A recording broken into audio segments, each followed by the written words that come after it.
Friends, कैसे हो सब लोग। Welcome to America Darshan channel. Friends, आज मैं आप लोगों के लिए यहाँ पर अब इस वीडियो में अमेरिका की जो बहुत ही लेटेस्ट अपडेट हैं वो सब लेके आया हूँ।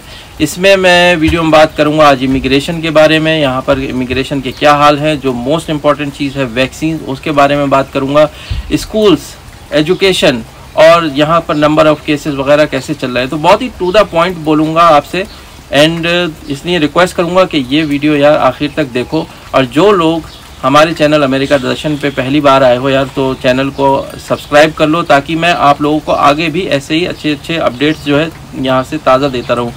फ्रेंड्स, आप लोगों को पता है यार कि पूरी दुनिया किस तरह से इस वक्त कोरोना वायरस की वैक्सीन के लिए वेट कर रही है, बहुत बुरी तरह से। और दोस्तों, मुझे पता है कि मैं खुद भी वायरसेस पे, मेरी पूरी PhD वायरस पे मैंने काम किया है और मुझे मालूम है कि एक वैक्सीन बनने में कितनी दिक्कतें आती हैं। तो आप सबसे पहले वैक्सीन के उसमें जाने से पहले मैं आपको ये बताता हूँ, वैक्सीन की डिटेल में जाने की वैक्सीन होती क्या है ना। वैक्सीन जिस डिजीज़ के या जिस वायरस या बैक्टीरिया के अगेंस्ट बनाया जाता है तो उसको क्या करते हैं कि पहले इनएक्टिवेट कर दिया जाता है, कि जिससे जो वो वायरस या बैक्टीरिया है जब बॉडी के अंदर जाता है तो वो मल्टीप्लाई नहीं करता है, नंबर में बढ़ता नहीं है। तो इस इनएक्टिव बैक्टीरिया या वायरस को बॉडी के अंदर डाला जाता है और बॉडी उसमें क्या करती है, फिर आपकी बॉडी उस वायरस या बैक्टीरिया के अगेंस्ट एंटीबॉडी बना लेती है। एंटीबॉडी क्या है, आपकी बॉडी के अंदर की आर्मी है, और वायरस एंड बैक्टीरिया क्या है, वो थ्रेट है, दुश्मन है, डेंजर है। तो दोस्तों, अगर पहले से ही बॉडी तैयार है उससे लड़ने के लिए तो वो उसको जैसे ही वो वायरस बैक्टीरिया आएगा उसको मार गिराएगी। सो इसका सबसे क्लासिकल तरीका यही है जो मैंने आपको बताया कि जैसा कि आपने देखा होगा, हमें बचपन में BCG का और आजकल पोलियो के जो टीके लगते हैं, वैक्सीन लगती है, वो यही है।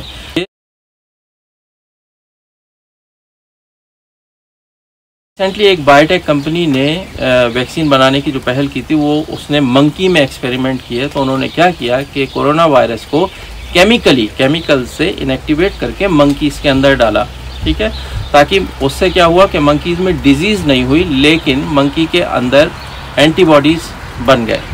नाउ उसके 3 हफ्ते के बाद उन लोगों ने क्या किया, उन्हीं मंकीज़ को और साथ ही साथ एक दूसरा ग्रुप रखा उन्होंने जिसमें ये इनएक्टिवेटेड वायरस नहीं डाला गया था। तो दोनों ग्रुप को उन्होंने, ग्रुप 1 और दूसरे दोनों ग्रुप को उन्होंने फिर से जो है एक्टिव वायरस डाला, जिंदा वायरस जो कि डिजीज़ करता है। तो वो ग्रुप जिसमें वैक्सीन डाली गई थी, इनएक्टिवेटेड वायरस डाला गया था, उनमें डिजीज़ के सिम्टम्स नहीं आए। लेकिन वो ग्रुप जिनको इनएक्टिवेटेड वायरस नहीं दिया गया था, जब उनमें एक्टिव वायरस डाला गया तो उनमें बहुत ही सीवियर सिम्टम्स आए। लेकिन तो इससे क्या है दोस्तों, एक बहुत बड़ी उम्मीद जगी है कि शायद जल्द ही कोरोना वायरस की जो है वैक्सीन आ जाए। लेकिन ये बात अभी तक मंकीज़ तक ही है, ह्यूमन तक पहुँचने में हो सकता है कि थोड़ी बहुत देर अभी इसको और लगे। तो अब मैं आपसे बात करता हूं कि कोरोना वायरस के अपडेट के बारे में US में। तो फ्रेंड्स, देखिए, अमेरिका में लॉकडाउन की वजह से जो हालात चल रहे हैं वो आपको सामने बिल्कुल साफ नज़र आ रहे हैं।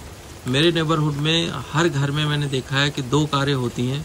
तो हर कार में आजकल देखता हूं कि बिल्कुल हर घर के आगे 2-2, 3-3 कारें खड़ी नज़र आती हैं। इसका साफ मतलब है कि लोग बिल्कुल अपने घरों के अंदर बैठे हुए हैं, क्योंकि मैरीलैंड में भी जो केसेस हैं हमारे स्टेट में बहुत ज़्यादा हैं और लोगों के बीच में काफ़ी डर फैला हुआ है इस वायरस की वजह से। तो यहाँ पर आपने अभी बहुत सारे न्यूज़ चैनल पे आपने जॉन्स हॉपकिंस यूनिवर्सिटी का नाम सुना होगा, जिसके पास सबसे सही और सबसे करेक्ट इन्फॉर्मेशन है पूरी दुनिया में एंड US के में जितने भी कोरोना वायरस के केसेस हैं।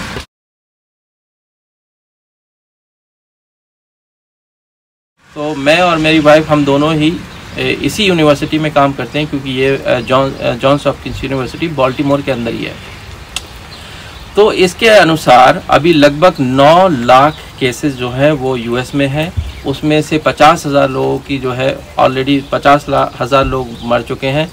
और दोस्तों, हालत बहुत ख़राब है, हर जगह बहुत ख़राब है। आपको एक एग्जांपल देता हूँ यहाँ पर न्यूयॉर्क का, जिसका बहुत ही ज़्यादा जिक्र हो रहा है सारे न्यूज़ चैनल पर। उस न्यूयॉर्क स्टेट में 3 लाख केसेस हैं और न्यूयॉर्क से लगा हुआ एक बहुत ही छोटा सा स्टेट है जिसे बोलते हैं न्यू जर्सी, उसका नाम है। और दोस्तों, उस न्यू जर्सी स्टेट के जो टोटल पॉपुलेशन है ना, उसकी 4% पॉपुलेशन इंडियन है। न्यू जर्सी के गवर्नर ने ये बोल दिया है कि वहाँ पर लगभग 1 लाख केसेस पॉजिटिव हैं। उन्होंने बोला है कि वहाँ के जितनी भी पॉपुलेशन है उस स्टेट की, हर इंसान का टेस्ट होगा।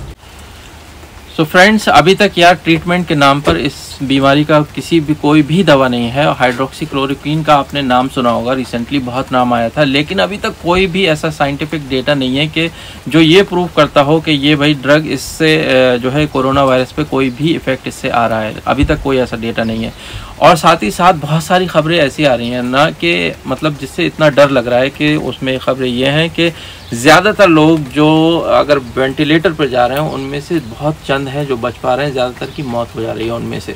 तो इस वजह से एक बहुत ही बड़ा जो है केओस मचा हुआ है। उससे क्या है, पूरे यूएस में पूरी दुनिया ही इस चीज़ से, देखो यार ये खाली यूएस ही नहीं, पूरी दुनिया जूझ रही है कि कब तक लॉकडाउन में रहेंगे, राइट। अगर लॉकडाउन है तो इकोनॉमी नीचे जा रही है, और अगर लॉकडाउन खोलते हो तो वायरस के स्प्रेड होने का ख़तरा और ज़्यादा बढ़ रहा है। तो उससे क्या है, सीधा सीधा इफेक्ट बहुत सारी चीज़ों पे आ रहा है, जॉब्स पे भी आ रहा है। अभी आपने रिसेंटली सुना होगा कि यहाँ पर एक इमिग्रेशन की बहुत बड़ी एक न्यूज़ अभी 2-3 दिन पहले ही आई थी कि इमिग्रेशन ऐसे हो रहा है कि वीज़ा वालों को भगा दिया जाएगा, कि ये होगा वो होगा। मैं आपको बताता हूँ उसमें एक्चुअली है क्या। तो उसमें एक्चुअली ये है कि जो भी टेम्परेरी जो वीज़ा वाले लोग हैं, लाइक H1B, J1, F1, इन लोगों पे किसी तरह का कोई असर नहीं है। Essentially applying for green cards right now, and keep in mind a lot of these offices are not open. तो असर है किस पर? असर है बेसिकली ग्रीन कार्ड की प्रोसेसिंग पर। तो जो लोग अभी इस कंडीशन में, जिन्होंने ग्रीन कार्ड के एप्लीकेशन फाइल की हुई है या फिर फाइल करने वाले हैं, वो अगले 60 दिन तक उस पर कोई भी काम नहीं होगा, क्योंकि जो यहाँ की जो एजेंसी है USCIS, जो इन सब बातों से डील करती है, वो सारे लोग अभी कोई भी काम नहीं कर रहा है। अगर काम नहीं कर रहा है तो सारे केस, वो ऑलरेडी उनके सर पर बहुत सारे केसेस पेंडिंग हैं। तो उन्होंने इसलिए करंट जो है 60 दिन तक इसको एकदम बंद कर दिया है। दूसरा जो एक बहुत बड़ा यहाँ पर आजकल खबर आ रही है वो है कि यहाँ लोगों ने ही ना प्रोटेस्ट करना शुरू कर दिया है, क्योंकि लोग अभी परेशान आ चुके हैं, लोगों के पास जॉब नहीं है, बिजनेसेस ठप पड़े हैं, तो उनको जाहिर सी बात है उनको भी बेचैनी हो रही है। लेकिन बात अब समझने की यहाँ ये भी है कि अगर आप बिजनेसेस, अगर ये सब चीज़ें खुल जाएंगी, अगर आपकी जान पे ही ख़तरा है, तो फिर आगे आप लोग वो कैसे करोगे। लेकिन ये एक नेचुरल चीज़ है, लोगों के मन में आ रही है, लोग प्रोटेस्ट कर रहे हैं, वो चाहते हैं कि इस लॉकडाउन को जल्द से जल्द खोल दिया जाए। लेकिन बहुत सारे अभी डिस्कशंस और चल रहे हैं यहाँ पर इस पर कोई भी डिसीज़न लेने के लिए। फ्रेंड्स, अब आता है पॉइंट स्कूल्स का। यहाँ पर स्कूल्स पिछले 2 महीने से बंद हैं, और स्कूल्स का आगे भी इस साल कुछ खुलने का कुछ भी पता नहीं है। इस साल का मतलब मैं आपको बताऊँ, यहाँ का जो एकेडमिक ईयर जो स्कूल्स हैं वो शुरू होता है सितंबर से लेके 15 जून तक। और 15 जून के बाद यहाँ पर छुट्टियाँ पड़ जाती हैं, दोबारा स्कूल जो है सितंबर में ही खुलते हैं। तो अभी तक किसी तरह की कोई उम्मीद नहीं है कि इस साल स्कूल्स खुलेंगे। तो ऐसा माना जा रहा है कि शायद जब स्कूल्स अब नेक्स्ट सेशन से ही शायद जल्द से जल्द खुल पाएंगे, जब बच्चे अब अगली ही क्लास में सितंबर में जाएंगे। तो फ्रेंड्स, ये था सारा अपडेट आज का, वैक्सीन के बारे में, इमिग्रेशन के बारे में, जॉब के बारे में, प्रोटेस्ट जो चल रहे हैं, और स्कूल्स के बारे में भी। तो उम्मीद करता हूँ कि आपको ये इन्फॉर्मेशन अच्छी लगी होगी, और मैं इसी तरह के अपडेट्स आप मुझे कमेंट सेक्शन में लिखकर बताइए कि अगर आपको ठीक लगी हो, तो मैं आगे भी आपको जैसे ही कुछ बहुत ही इंपॉर्टेंट अपडेट आएंगे आपको टाइम टू टाइम बताता रहूँगा। फ्रेंड्स, अगेन मैं आप लोगों से कहूँगा कि अपने दोस्तों के साथ इसको शेयर करो, चाहे व्हाट्सएप पे, फेसबुक पे, जैसे भी आप कर सकते हो, प्लीज़ शेयर कीजिए। Thank you very much for watching this video.